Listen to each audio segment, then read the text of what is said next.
Welcome to Talk Tea Tuesdays. Talk Tea. Oh, I'm going to talk to them. Welcome to Talk Tea Tuesdays. Guys, I want to title this Right Place, Right Time.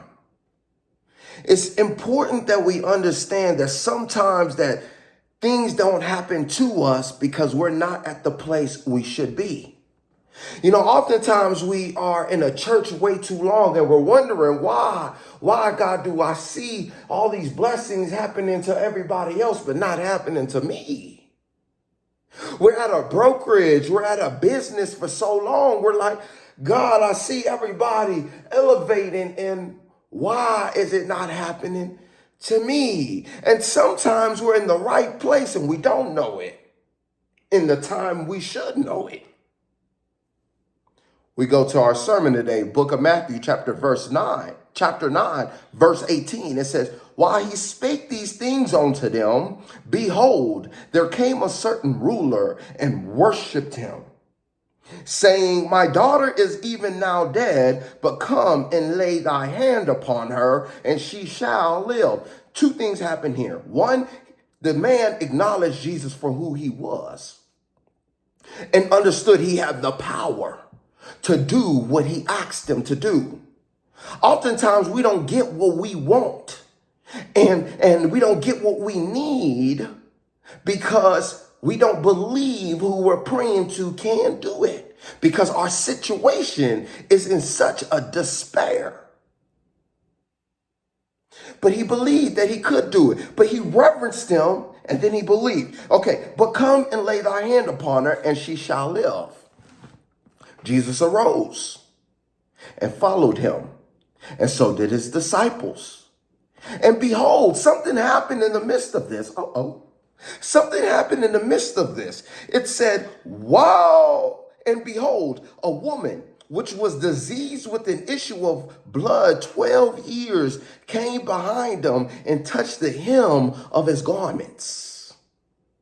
For she said within herself, if I may but touch his garment, I shall be whole. But Jesus turned him about, and when he saw her, he said, daughter, be of good comfort. Thy faith had made thee whole. I want you to understand, in the book of Mark, it says that he had noticed virtue came out of him.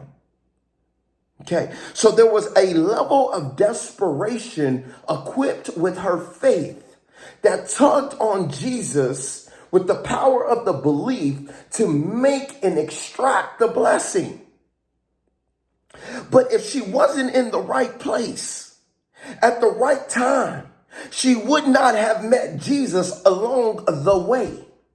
There are times in our lives that Jesus, because someone else's faith has pulled on him down, and we see the blessing, and we see the favor, and we see the mercy, and instead of going to get ours while the getting is good, we're envious, we're jealous, we don't want to support you because we don't want you to get any higher, as if we control that.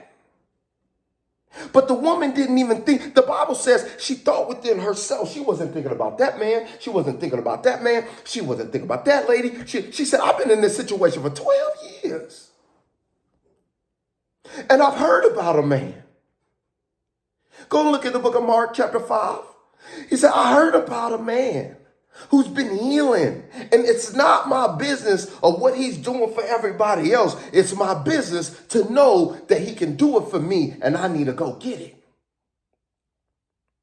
You know, one thing that has made me a successful individual in my walk with Christ is that I always pray to God where I should be, what church I should be, what side of town I should live in, what clothes I should wear, what food shall I eat for the day, and what's sufficient for me? What kind of workout does he want me to work out today? I'm involving him in everything I singly do. The Bible says, trust in the Lord with all thy heart and lean not on thy own understanding, acknowledging him all your ways. And oftentimes we don't do that.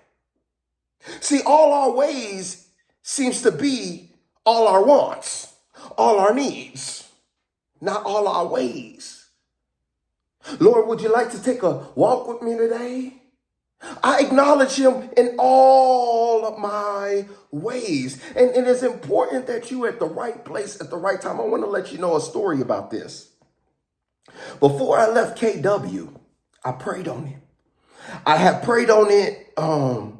I left KW last year, so I prayed on it two years in advance. And go and ask the team leaders, Melanie, she'll tell you. Go and tell her. I always tell people, I'm leaving KW. I'm leaving KW. People would say, why? I said, God ain't said it was time yet. Right now, this is the place I need to be. God ain't said it was time yet, so I have not left yet. But then last year, God said, pick up your things and leave. Pick up your things and leave. I was thinking, I was the top producer here, God. I know so many connections here, God. And he said, son,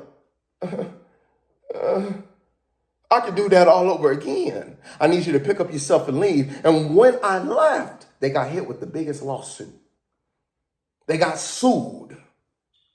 I thank God my name wasn't attached to the Keller Williams brand at that time. I had left right before. This is the power of being in the right place at the right time. This woman was able to get her blessing because she was at the right place at the right time. When Jesus was passing, Jesus wasn't passing nowhere else. Jesus was passing to go help somebody else. She was at the right place at the right time. I go into churches and I always look at the sheep and I say, dang, still doing the same thing? Still in the same place? Ain't seen no growth? Why in the world would Ash T come be a part of the flock? Now, see, a lot of times people are committed to the pastor and not committed to their God. And see, this person had spent, the Bible says, go look in the book of Matthew chapter 5, for 12 years was committed to physicians, has spent all she had. And one day she said, I'm done working with the physicians. I'm done committed. They can't help me. I need to go to a source greater than the physician. She wasn't envious. She wasn't jealous. Those things eliminate you. She wasn't worried about, no, she said, glory be to God for sending a man that could help me.